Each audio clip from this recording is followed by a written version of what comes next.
মানবিকতার আড়ালে প্রকৃতপক্ষে মিল্টন সমাদ্দার একজন ভয়ঙ্কর প্রতারক। অসহায় মানুষকে আশ্রয় দেওয়ার নামে তাদের কিডনি সহ বিভিন্ন অঙ্গ প্রত্যঙ্গ কেটে বিক্রি করেন তিনি। মানুষের দানের টাকায় নির্মাণ করা বৃদ্ধাশ্রমের মধ্যে 3 কক্ষ বিশিষ্ট টর্চার সেল গড়ে তুলেছেন মিল্টন সমাদ্দার। আমাদের এইখানে চিড়িয়াখানা, বান্দরে বাদাম নিয়ে আসে, বান্দর বাদাম দেয়, আমার বাবা মারাতে বাদাম দেয়, বান্দর দেখতে দেয়। মিল্টন সমাদ্দারের বিরুদ্ধে যেসব অভিযোগ উঠেছে সেসব খতিয়ে দেখতে একটি তদন্ত কমিটি গঠন করেছে। আপনার তো নিউজ আমার বাল ছেড়ে যাবে, কোনো কিছুই যাবে না। মিল্টন সমাদ্দার তোমার বাল ছেঁড়া যায় না কি ছেঁড়া যায় সেটা তুমি বুঝতে পারবে যখন প্রশাসন তোমার যে 2টা বিসি আছে ওই বিসি 2টা যখন একটা দরজার মাইনকে সিপায় লাগাইয়ে যখন চাপ দিবে তখন তুমি বুঝতে পারবা যে কি ছেঁড়া যায়। কারণ তুমি বৃদ্ধাশ্রমের নাম দিয়ে তুমি অসহায় মানুষদেরকে নিয়ে এরপরে তাদের কিডনি বিক্রি করে সেই টাকা দিয়ে তুমি বড়লোক হইতেছো। তুমি তোমার বৃদ্ধাশ্রম নাম দিয়ে তার মধ্যে তুমি টর্চার সেল তৈরি করে রাখতেছো। আবার তুমি বিভিন্ন মানুষদেরকে জমি জমা বিভিন্ন কিছুর ক্ষেত্রে গিয়ে প্রভাব খাটিয়ে এরপরে তুমি সেই জমিগুলো দখল করে নেওয়ার চেষ্টা করতেছো। মানে তুমি এগুলো করবা আর মানুষ তোমাকে খুব সাধুবাদ জানাবে, এত সহজ না। পাবলিক সাধারণ জনগণ এত বোকা না যে তুমি তাদেরকে এরকম বোকা বানাবে যে আমি তো ভালো ভালো কাজ করতেছি, অসহায় মানুষদেরকে নিতেছি, নিয়ে আমি খাওয়াইতেছি, পড়াইতেছি।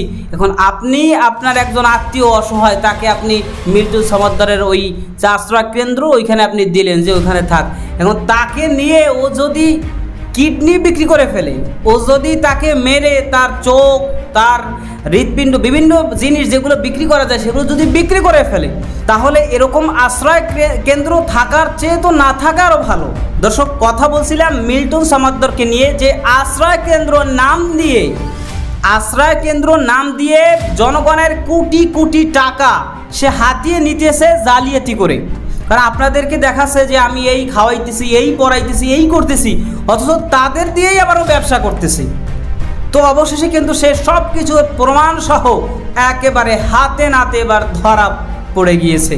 তো কিভাবে সে ধরা পড়লো, কিভাবে তার বিরুদ্ধে আইনি অ্যাকশন নেওয়া হচ্ছে, বিস্তারিত বিষয়গুলো জানবেন আজকের ভিডিওতে। এই বিষয়ের কিছু অংশ ভিডিওর শুরুতে শিরোনামে আপনারা দেখে এসেছেন। বিস্তারিত বিষয়গুলো দেখার পূর্বে আপনাদের একটা অনুরোধ করব, যারা চ্যানেলে নতুন আসছেন চ্যানেলটি সাবস্ক্রাইব করে অল ক্লিক করে বেল আইকনটি চালু করে দিবেন, এবং যারা পেজ থেকে দেখছেন পেজটিও লাইক ও ফলো দিয়ে রাখবেন। তাহলে নিত্য নতুন পরিবেশন করা আমাদের আলোচিত সংবাদগুলো অটোমেটিকভাবে আপনারা পেয়ে যাবেন। দর্শক, চলুন আমরা এখন দেখব যে কিভাবে মিল্টন সমাদ্দার সে হাতে নাতে ধরা পড়ে গেল, তার বিরুদ্ধে কি কি আইনি অ্যাকশন নেওয়া হচ্ছে। এই বিষয়গুলো দেখার পূর্বে প্রথমে আমরা একটু চলুন দেখে আসি যে ও এই বৃদ্ধাশ্রমের নাম দিয়ে কি কি জালিয়াতি মূলত করেছে, কি কি দুর্নীতি, কি কি 2 নম্বরে বাটপারি প্রতারণা সে করেছে, সেটা আমরা সেই বৃদ্ধাশ্রমের যারা রয়েছে এবং তার আশপাশে যে সমস্ত মানুষ রয়েছে তাদের থেকে একেবারে প্রমাণ সহকারে আমরা দেখে এরপর আমরা অন্য বিষয়গুলো একের পর এক ধারাবাহিকভাবে দেখব। ধৈর্য ধরে একটা লাইক দিয়ে ভিডিওটি দেখতে থাকুন। মানুষের দানের টাকায় নির্মাণ করা বৃদ্ধাশ্রমের মধ্যে 3 কক্ষ বিশিষ্ট টর্চার সেল গড়ে তুলেছেন মিল্টন সমাদ্দার।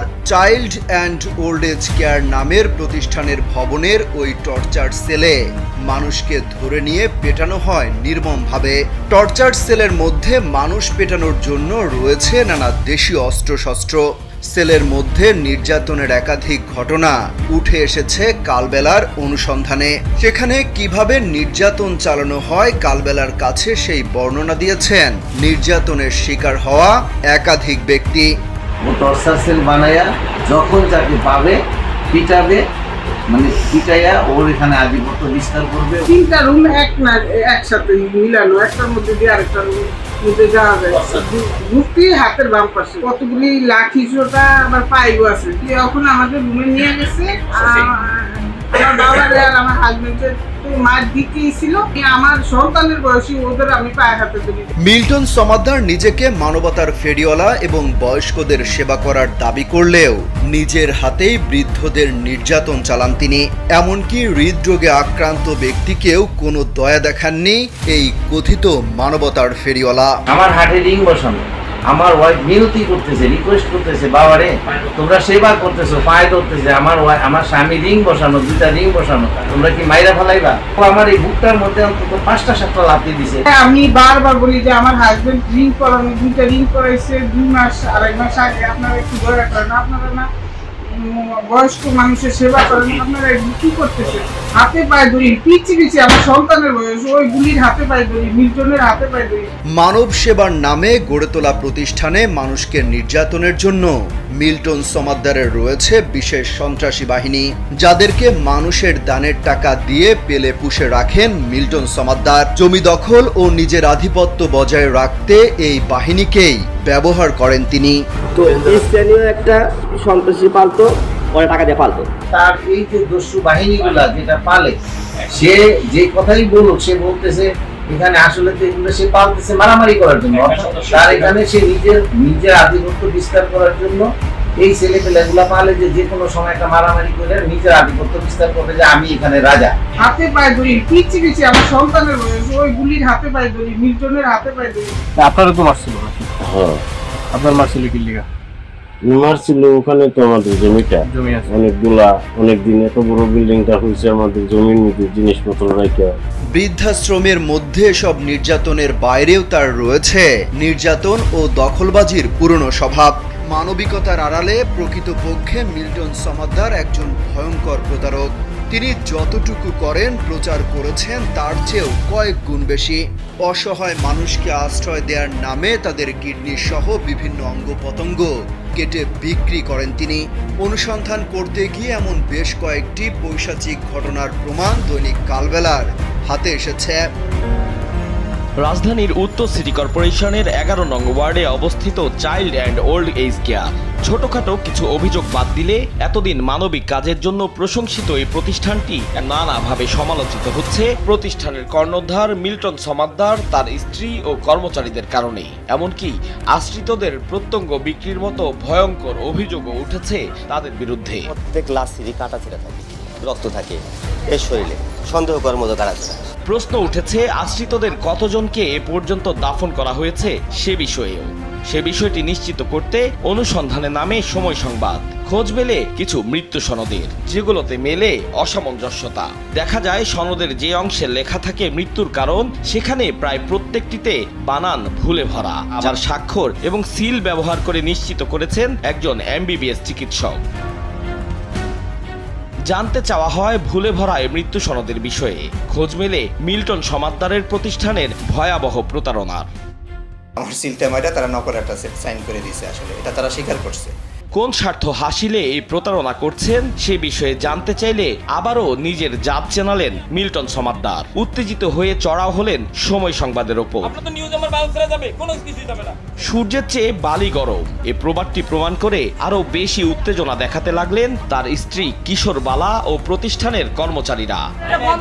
ইতিপূর্বে অসংখ্য মানুষকে প্রচণ্ডভাবে মারপিট করা, এর বিপরীতে পুলিশের কাছে অভিযোগ দিয়ে প্রতিকার না পাওয়ায় মিল্টন গংদের দানবে পরিণত করেছে বলে জানান ভুক্তভোগী ও স্থানীয় কাউন্সিলর। আমি হের হাত ধরছি, ধরলে পরে ওবি আমাদের গুছাইছে। আমার আম্মারে মারছে আমার সামনে, এর থেকে কোশ্চেন আর কিছু নেই ভাই, আমারও মারছে। টোকায় না যে মাদের তাদেরকে সে যে কি আচরণ করে সেটা এই থেকেই বোঝা যায়। যে লোকটি মারা গেল, অনেকের গরিব মানুষ হলে ভিতরে অনেক মারধর করে, মোটা মোটা লাঠি মানে হকি স্টিক, এগুলা যেগুলো মানে সবসময় আমাদের কাছে প্রস্তুত থাকে। যেহেতু ক্ষমতা আছে বয় কাজ করতে চাই। মানব সেবার আড়ালে এটা তার একটা মানে অসভ্য রূপ এবং সন্ত্রাসী রূপ। বিসিলে এক ভদ্রলোক, অন্ধ ভদ্রলোক রাস্তায় পড়ে আছে। রাত্রে প্রায় 2:15 দিকে এই পুলিশের গাড়িতে করে বিসিল থেকে কল্যাণপুরে মিল্টনের যে হোম আছে ওইখানে আমরা ওই ভদ্রলোককে রেখে আসি। পরের দিন সকালবেলায় আমার সেই বান্ধবী আমাকে ফোন করে জানায় যে ওই ভদ্রলোকের আত্মীয় খুঁজে পাওয়া গেছে সাভারে, তো ওনার কাছে ওরা অলরেডি হ্যান্ড ওভার করছে। বান্ধবী কিন্তু জাস্ট জিজ্ঞাসা করছে যে মিল্টন ভাই আমরা তো দিয়ে গেছিলাম, আমাদের না জানিয়ে কেন দিলেন? এটা বলার সাথে সাথে মিল্টন উঠে আমার বান্ধবীকে 2টা ঘুষি মারে। মারার সময় ওর হাজব্যান্ড আবার ওকে প্রোটেক্ট করার জন্য আগে আসে, তখন ওরা হাজব্যান্ডও মিল্টন আর মিল্টনের ওয়াইফ দুইজনে মারতেছে। মিল্টনের ওয়াইফও আমার বান্ধবীর গায়ে হাত তোলে।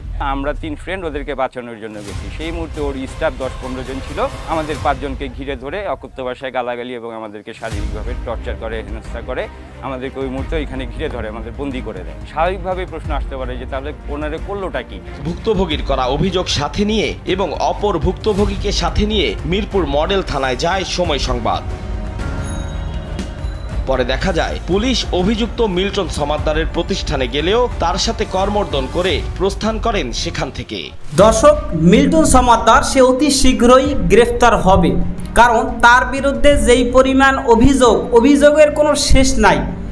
একটা মানুষের বিরুদ্ধে, একটা সাধারণ মানুষ আপনি মনে করেন, তার বিরুদ্ধে যদি অভিযোগ থাকে যে সে অন্যান্য মানুষকে অসহায়ত্বের সুযোগ নিয়ে সে তার কিডনি বিক্রি করে ফেলে, তার বিভিন্ন অঙ্গ প্রত্যঙ্গ এগুলো কৌশলে সে মূলত জোর জবরদস্তি করে এবারে মানে বিক্রি করে ফেলে, এরপরে সে অন্যায়ভাবে অবৈধভাবে টাকা পয়সা হাতিয়ে নেয়, তো তখনই তো তার বিরুদ্ধে কঠোরভাবে বাংলাদেশ আইনের পক্ষ থেকে মানে বাংলাদেশের আইন শৃঙ্খলা বাহিনীর পক্ষ থেকে এবং যে সমস্ত সংস্থা রয়েছে তাদের পক্ষ থেকে কিন্তু অ্যাকশন নেওয়া হয়।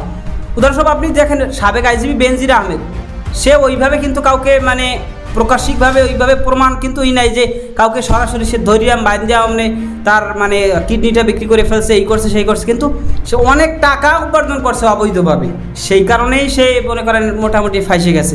এখন এই মিল্টন সমাদ্দার সে আশ্রয় কেন্দ্র নাম দিয়া সেই আশ্রয় কেন্দ্রে যে সমস্ত বিপদগ্রস্ত মানুষগুলো যায় অসহায়, তাদেরকে যেইভাবে হোক ব্ল্যাকমেল করে তাদের কিডনিগুলো সে বিক্রি করছে। এরপরে সে কী করছে, সেখানেই একটা টর্চার সেল তৈরি করছে। তার বিরুদ্ধে যদি কেউ অভিযোগ দিতে যায় তাহলে পুলিশকে সে টাকা দিয়ে মোসাফা করে মোটামুটি ঘুরেই ফেলায়, ভিডিওতে প্রমাণ তো দেখছেন।